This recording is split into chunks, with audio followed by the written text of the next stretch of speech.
नमस्कार। भाषा ज्ञान पर आधारित हमारे चैनल हिंदी जगत में आपका स्वागत है।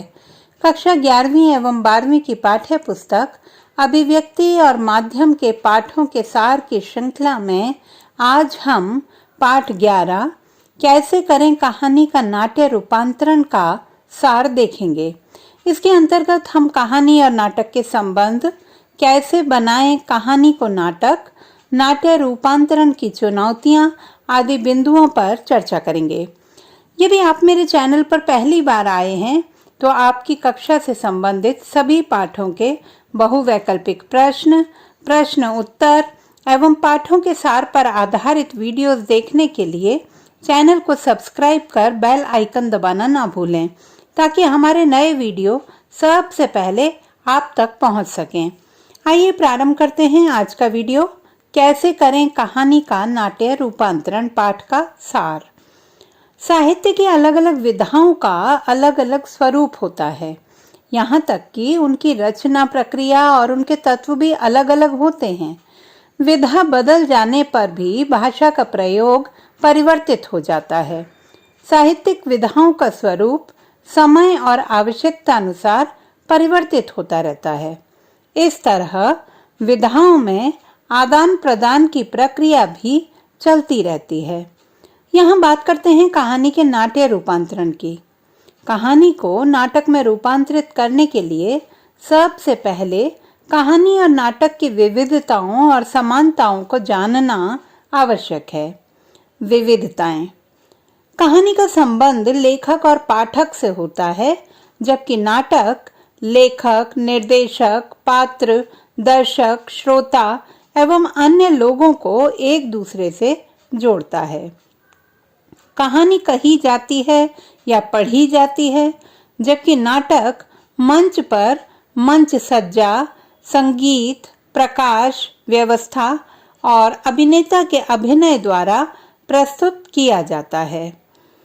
कुछ मूल तत्व जैसे कि द्वंद्व कहानी में उतना आवश्यक नहीं है जितना नाटक में आवश्यक होता है। कहानी श्रव्य माध्यम होने के कारण अपना दीर्घकालिक प्रभाव नहीं छोड़ती, जबकि दृश्य का स्मृतियों से गहरा संबंध होता है। इसीलिए नाटक और फिल्म को लोग लंबे समय तक याद रखते हैं। देखते हैं कुछ समानताएं।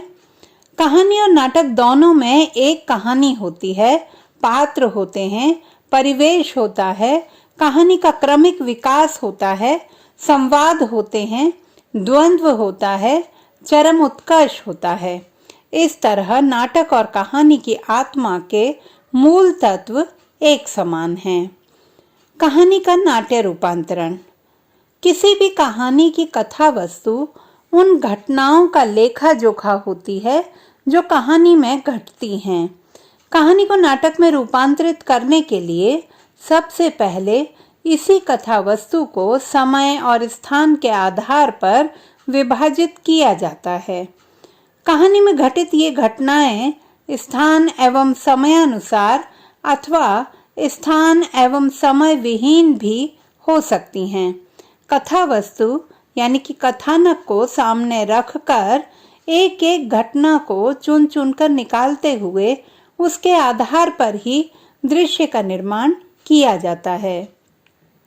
स्थान और समय के आधार पर कहानी का विभाजन करके दृश्यों को लिखते समय दृश्य के औचित्य पर ध्यान दिया जाना आवश्यक है।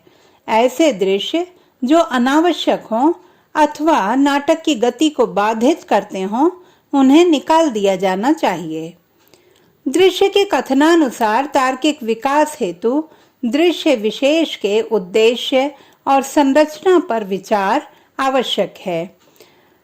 प्रत्येक दृश्य एक बिंदु से प्रारंभ होकर अपनी आवश्यकताओं की पूर्ति करते हुए अंत में उसे अगले दृश्य से जोड़ता है।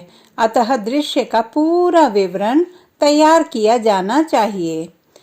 दृश्य न केवल कथानक को आगे बढ़ाता है, बल्कि पात्रों और परिवेश को संवादों के माध्यम से स्थापित कर अगले दृश्य के लिए भूमिका भी तैयार करता है। कुछ ऐसे दृश्य भी बनते हैं जिनमें लेखक कोई संवाद न देकर केवल विवरण देता है। ऐसे दृश्यों में भी यह ध्यान देना आवश्यक है कि जानकारियां, सूचनाएं और घटनाएं दोहराई न गई हों। विभिन्न प्रकार के विवरणों को नाटक में स्थान देने के लिए अलग अलग तरीके अपनाए जाते हैं। जैसे विवरणात्मक टिप्पणी यदि परिवेश के बारे में है तो उसे मंच सज्जा के माध्यम से या पार्श्व संगीत के माध्यम से व्यक्त किया जा सकता है। यदि पात्रों के बारे में विवरण दिया गया है तो उन्हें संवादों के माध्यम से निर्धारित दृश्यों में स्थान दिया जाता है। दृश्य निर्धारण के पश्चात दृश्य के क्रमिक विकास को सुनिश्चित करने वाले पर्याप्त संवादों पर ध्यान दिया जाता है। यह संवाद छोटे, प्रभावशाली, बोलचाल की भाषा में और औचित्यपूर्ण होने चाहिए। नाट्य रूपांतरण करते समय कहानी के पात्रों की दृश्यात्मकता और नाटक के पात्रों में उसका प्रयोग किया जाना चाहिए। उदाहरण स्वरूप प्रेमचंद ने ईदगाह में मेले में जाते हामिद के कपड़ों का जिक्र नहीं किया, परंतु नाट्य रूपांतरण में हामिद के कपड़े पैबंद लगे होंगे जो उसकी निम्न आर्थिक स्थिति को दर्शाएंगे। हालांकि नाटक में संवाद को प्रभावशाली बनाने का तरीका अभिनय है जो प्रायः निर्देशक का काम है, परंतु लेखक पात्र के भावभंगिमा और उसके तौर तरीकों से प्रभाव उत्पन्न कर सकता है। साथ ही कहानी के लंबे संवादों को छोटा करके उन्हें अधिक नाटकीय बनाकर एवं स्थानीय रंग में संवादों को रंग कर चरित्र चित्रण को परिमार्जित कर सकता है। ध्वनि और प्रकाश भी चरित्र चित्रण करने और संवेदनात्मक प्रभाव उत्पन्न करने में समर्थ होते हैं। यदि लेखक को इनकी जानकारी होती है तो उसके अंदर आत्मविश्वास पैदा होता है और रूपांतरण का कार्य संतोषजनक होता है। आइए देखते हैं नाट्य रूपांतरण की चुनौतियां। नाट्य रूपांतरण में एक प्रमुख समस्या पात्रों के मनोभावों को कहानीकार द्वारा विवरण के रूप में व्यक्त प्रसंगों या मानसिक द्वंद्व के दृश्यों की नाटकीय प्रस्तुति में आ सकती है। उदाहरण के लिए ईदगाह में हामिद इस द्वंद्व में है कि क्या क्या खरीदे, या जहां वह अम्मा के लिए चिमटा खरीदने की आवश्यकता के बारे में सोचता है, उसका रूपांतर कठिन है।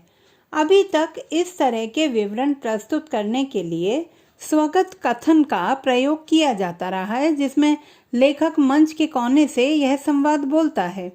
लेकिन वर्तमान में वॉइस ओवर अर्थात ऐसी ध्वनि जो दर्शकों को सुनाई तो देती है पर पात्र नहीं बोलता के माध्यम से संभव है।